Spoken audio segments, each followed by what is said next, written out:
magandang hapon sa lahat. Magandang hapon po, binibining kapatilan. Bago kayo umupo, maaari bang pakihanay ng mga upuan at ulog ng mga basura sa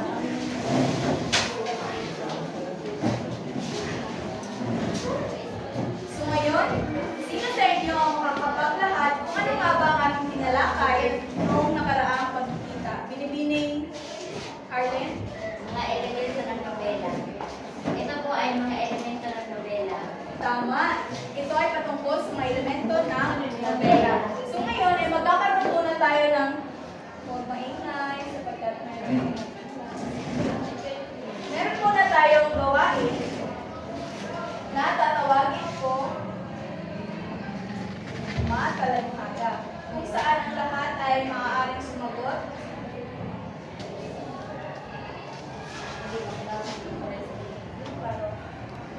So, handa na ba ang lahat?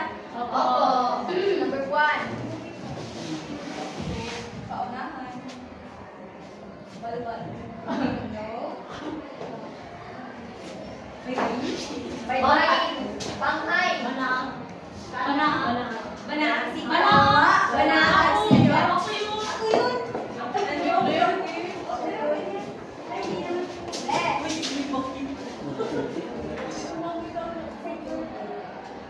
Lagot. Lingwahe. No. Lingwa prime ka. Ako.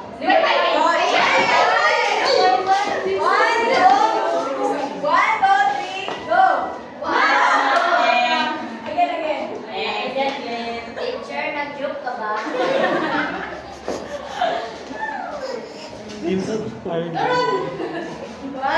Nabila!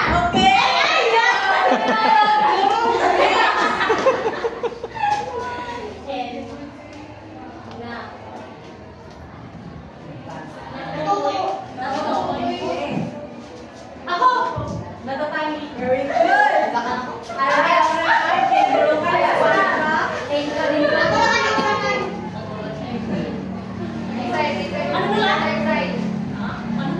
Andrik pa!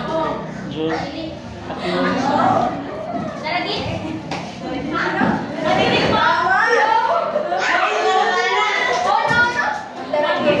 So sa ating ginawang gawain, ano kaya ang paksang ating tatalakayin sa hapon ito? Base sa ating ginawa ang bisilan kung ay matungkol sa ang pagpupunta tayo natin. Tama, bigyan natin ng barangay club si Binibini.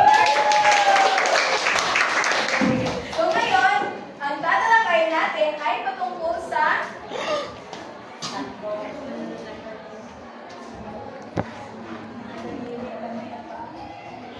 ang sampung katatanging nobelang Pilipino. So sino sa inyo dito ang may alam or may alam na sa mga nobela or mga akda sa Pilipinas? Mga ibon mandaragit. Ibong Adarna. So narito ang sampung natatanging nobelang Pilipino. Una, makibasa?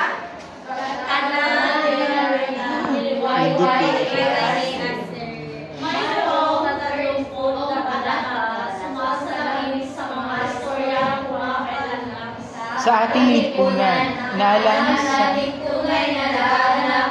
hanggang ngayon. Tama. So sinasabi dito na sumasalamin sa mga istoryang pumapailan lang sa ating lipunan na alam nating tunay na nagaganap sa hanggang sa ngayon o sa kasalukuyan. Sapagkat dito, ang nobelang ito ay tumutukoy sa mga taong kapit patalin. Sila yung mga taong ginagawa nila kahit hindi naman tama.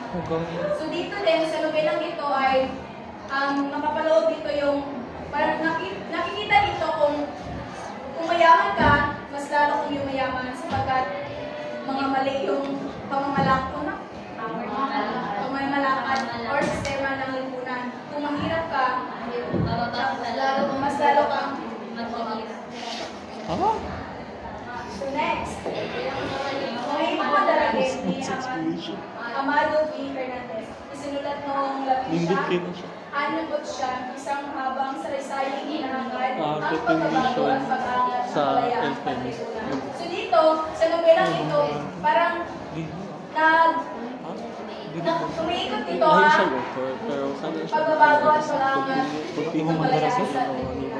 yan yung parang gusto More natin na na Japanese, kaya siya nobelang ito. mas Next, madaling araw ni Inigo Ed Lado. May basa? May mabasa. Hindi na noong may bisyo.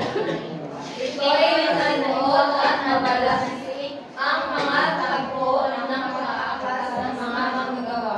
Pag-iimagsik ni Juan galit laban sa mga Amerikano na ang sugulan ay ang pagpatay sa mag-isang leyon na tuta ng Midwesta.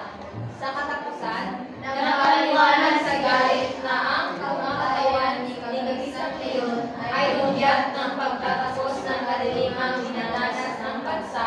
Ngunit hindi nangangahulugan lubusan na itong lumaya para sa kanya.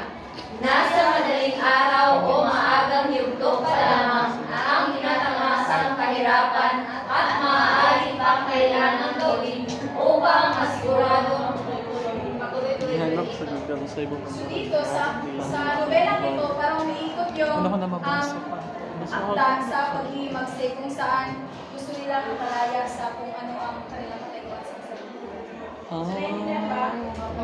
Banaag at sikat ni Lopi Casa. Casasos.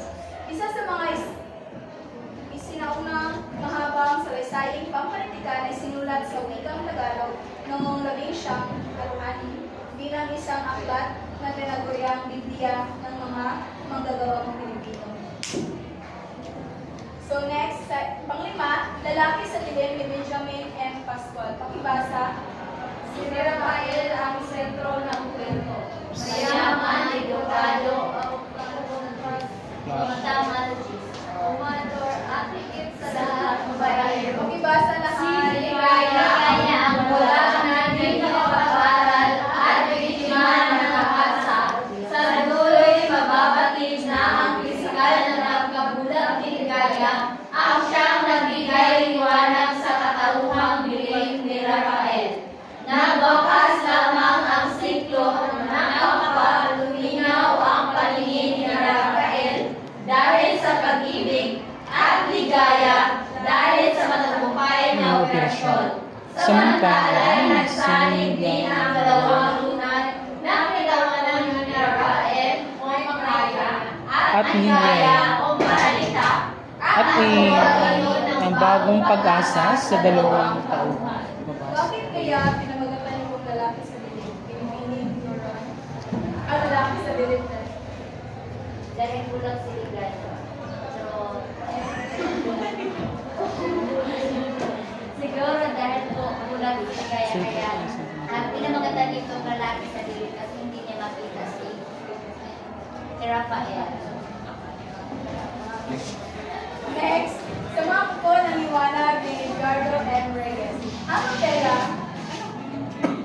Ang nobela sa mga kuko ng liwanag ni Edgardo M. Reyes ay unang lumabas bilang isang serye. Sa mga pahina ng UYY Magazine, isinasalaysay nito ang kwento ni Napoleon at Hidaya kapwa galing sa probinsya. Kinakatawa nila ang libong kapuspalad na nakikipagsapalaran sa lungsod ng Manila araw-araw. So dito, parang umiikot yung kwento sa pakikipagsapalaran ng mga tauhan sa Manila. Next, dugo sa bukang luwayway ni Rogelio Sikat. Pakibasa, Ang dugo sa bukang liwayway ni Rogelio R. Sikat na nagsasalaysay ng daigdig ng kanyang pinahulatan na nilathala sa University of the Philippines Press noong 1989. Haligi ng pag-ibig. Pilipino ang realista si Rogelio R. Sikat, isang personista, sumulat ng mga ulong sa Malaya at Diaryo Pilipino. Nagsilbi bilang isang gawin ng kolehiyo ng arati at literatura sa University of the Philippines. Ito rin ay isang nobelang agraryo sa paglalagay ng sumiraing agraryo. Ikaya'y nasaysayan ng lipunang agraryo. Samantala